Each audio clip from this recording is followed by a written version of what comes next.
Hello everyone, welcome to RPSC study hub. RS mains question answer की series में आज हम बात करेंगे सीरीज 35 के बारे में। आज के प्रश्न जो है वो पेपर 2 साइंस एंड टेक्नोलॉजी उससे रिलेटेड है। तो आइए बिना टाइम वेस्ट करे हुए प्रश्न पर चलते हैं। पहला प्रश्न है, बिग डेटा। बिग डेटा क्या है तथा इसकी विशेषताओं को लिखिए। बिग डेटा क्या है और इसकी विशेषताओं को लिखिए। ये 50 वर्ड्स में और 100 वर्ड्स दोनों में ये प्रश्न जो है पूछा जा सकता है। तो आपको दोनों तरीके से तैयार करना है। आप 100 वर्ड्स में तैयार करिए और जैसे ही 50 वर्ड्स में आता है तो थोड़ा उसको समराइज करके लिख दीजिए। तो 100 वर्ड्स के अकॉर्डिंग तैयार करेंगे तो आप 50 वर्ड्स में आसानी से लिख पाएंगे। ओके, तो सबसे पहले बात करेंगे कि बिग डेटा का अर्थ क्या होता है। बिग डेटा से आशय डेटा की बड़ी मात्रा या वृहद आकार से है, जैसा कि इसका नाम ही बिग है, जो संरचित, स्ट्रक्चर्ड, असंरचित या असंरचित तीन टाइप का हो गया। संरचित, स्ट्रक्चर्ड, सेमी स्ट्रक्चर्ड और अनस्ट्रक्चर्ड टाइप का हो गया। इसके नेचर ऐसा हो गया जिन्हें पारंपरिक डेटाबेस और सॉफ्टवेयर तकनीकी का उपयोग करते हुए भंडारण एवं प्रसंस्करण करना मुश्किल हो जाता है। अब ये क्या हो गया, डेटा बहुत बड़ा है जो कि तीन टाइप का होगा, संरचित, असंरचित और असंरचित। जिसको क्या होता है, जो पारंपरिक जो डेटाबेस होते हैं, हमारे जो ट्रेडिशनल जो डेटाबेस होते हैं और सॉफ्टवेयर तकनीकी होती है, उनका उपयोग करते हुए क्या डेटा को स्टोर करना थोड़ा डिफिकल्ट हो जाता है। तो उसी को स्टोर करने के लिए प्लस में उसकी प्रोसेसिंग करने के लिए, प्रसंस्करण करने के लिए हम बिग डेटा का यूज करते हैं। इसलिए बिग डेटा न केवल उपलब्ध डेटा की विशाल मात्रा का तात्पर्य है, बल्कि यह उस डेटा को इकट्ठा करने, संग्रहित करने और उसका विश्लेषण करने की पूर्ण प्रक्रिया को दर्शाता है। जो डेटा जिसकी साइज जो है वो काफ़ी बड़ी है, टीबी में भी हो सकती है, केबी से तो केबी तो बहुत दूर की बात है, टीबी में हो सकती है, टेराबाइट में।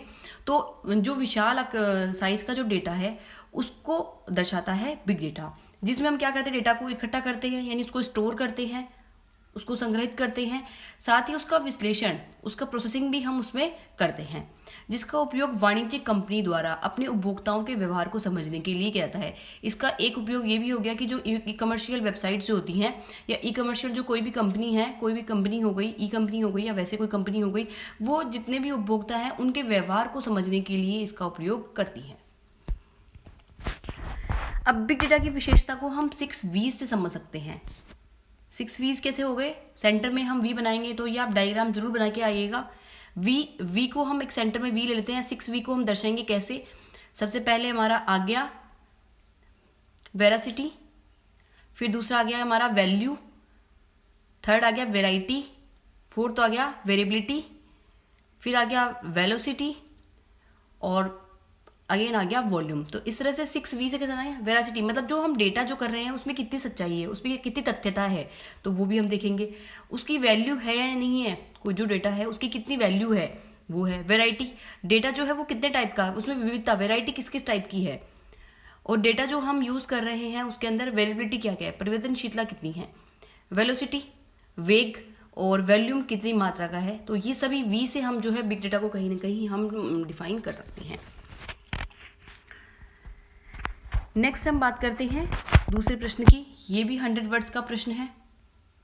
ओके, तो 100 वर्ड्स में हम तैयार कर लेंगे तो 50 वर्ड्स और 20 वर्ड्स में लिखना क्या है, काफ़ी आसान हो जाता है। 20 वर्ड्स में तो आप कोमा लगा लगा के आप आंसर लिख पाते हैं और 50 वर्ड्स में थोड़ा सा 100 वर्ड्स को ही समराइज कर दीजिए। तो आइए देखते हैं आंसर को। उत्तर प्रारूप जो है वो किस तरह से होगा उसको देख लेते हैं। उत्तर प्रारूप में ये होगा कि सबसे पहले हम भूमिका लिखेंगे 100 वर्ड्स में। खाद्य परिरक्षण को परिभाषित करते हुए 1-2 लाइन समझेंगे कि खाद्य परिरक्षण जो है सिद्धांत के अकॉर्डिंग पहले हम बताएंगे खाद्य परिरक्षण क्या होता है। 1-2 लाइनों में उसको समझा देंगे बस 20 वर्ड्स में। अगर खाद्य परिरक्षण की जो डेफिनेशन बताऊंगी, अगर 20 वर्ड्स में खाद्य परिरक्षण आ जाता है तो सेम डेफिनेशन आप वहाँ भी डाल सकते हैं। फिर उसके बाद में प्रथम पैरा में हम खाद्य परिरक्षण के सिद्धांत जो है उनको, उनका नाम बताएंगे, उनके बारे में बताएंगे, फिर उसकी विधियां जो है वो भी बताएंगे। फिर उसके बाद में हम क्या करेंगे, द्वितीय तृतीय पैरा में खाद्य परिरक्षण के लिए प्रयुक्त विधियों का उल्लेख कर देंगे। निष्कर्ष में हम लिखेंगे खाद्य परिरक्षण के संबंध में सरकार के सकारात्मक कदम का उल्लेख करेंगे 1-2 लाइनों में।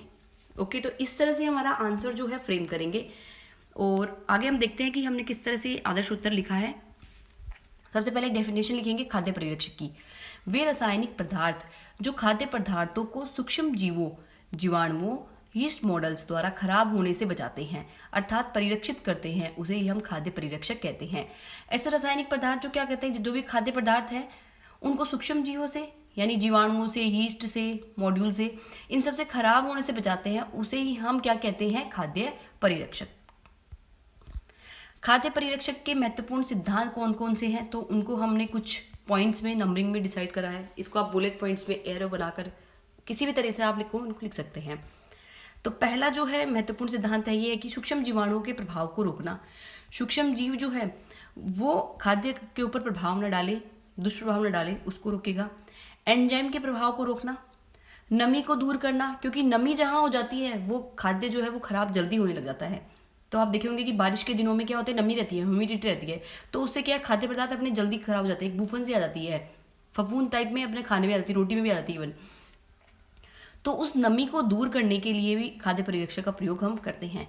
वायु रोधक बनाना, उसमें वायु वही इसीलिए तो हम क्या करते हैं, एयर टाइट जो डिब्बे होते हैं उनका इस्तेमाल करते हैं, ताकि क्या हो कि खाने में जो है हमारा खाद्य में कहीं पर भी एयर नहीं जाए।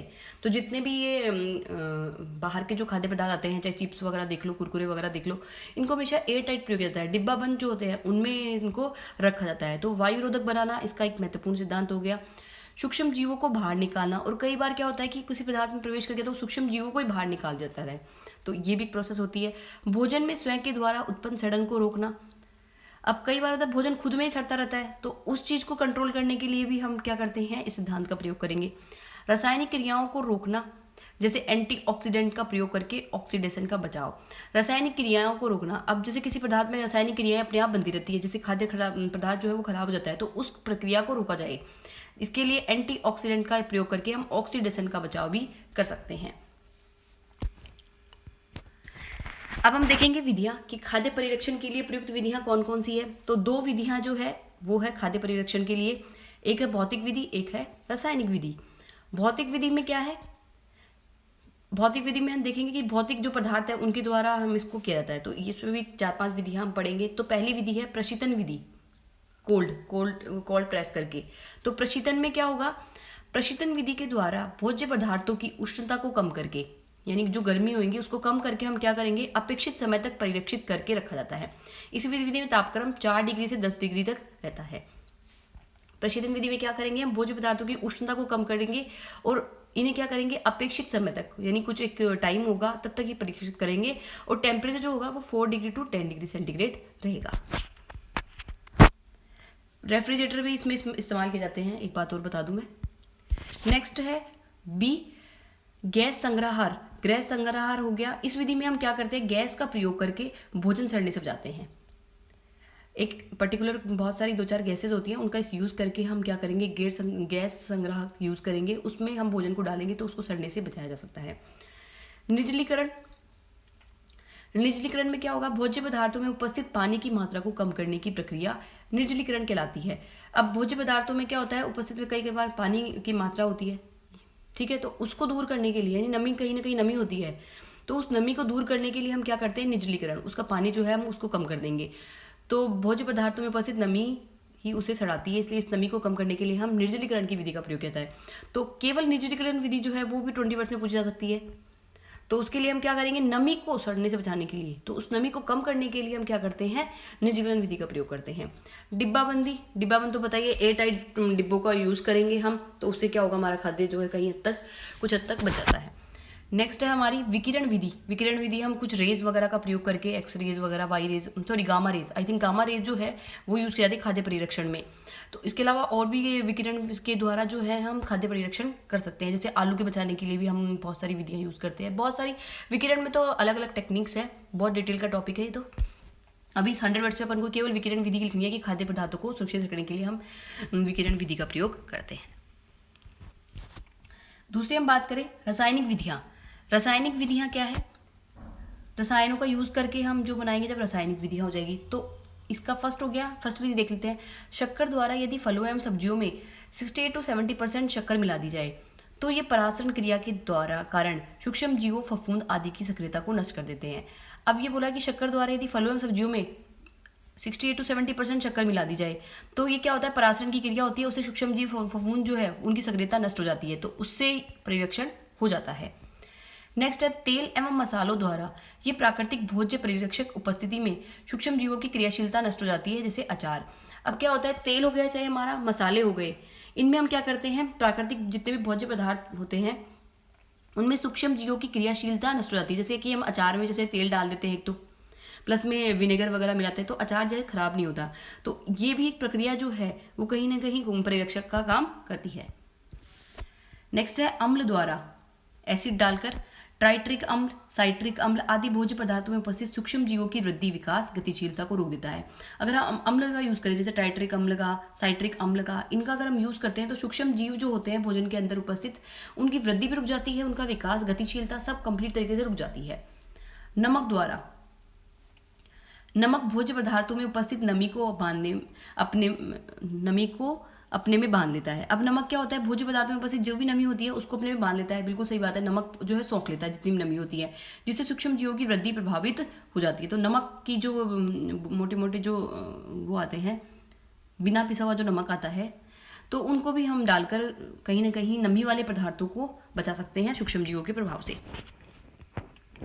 अब हम देखते हैं निष्कर्ष क्या होगा। निष्कर्ष ये होगा, परिरक्षण प्रक्रिया पर गृह विज्ञान विभाग और कृषि विज्ञान केंद्र द्वारा समय समय पर प्रशिक्षण कार्यक्रम चलाए जाते हैं, जिनका लाभ उठाकर ग्रामीण व्यक्ति खाद्य पदार्थों की गुणवत्ता और पौष्टिकता को बढ़ा सकते हैं एवं ग्रामीण स्तर पर एक अच्छा उद्यम विकसित कर पाते हैं। अभी गवर्नमेंट भी जो है खाद्य परिरक्षण के लिए बहुत सारे काम कर रही है। खाद्य परिरक्षण करने के लिए और प्लस में खाद्य की गुणवत्ता भी बढ़ाने के लिए, दोनों ही काम करने के लिए जो है गवर्नमेंट जो है काम कर रही है। इसके अलावा बहुत सारे क्लस्टर और हब भी बनाए गए हैं और फूड पार्क जो है वो भी कहीं ना कहीं यही काम करते हैं कि खाद्य परिरक्षण का काम वहाँ पर प्रॉपर तरीके से किया जाता है।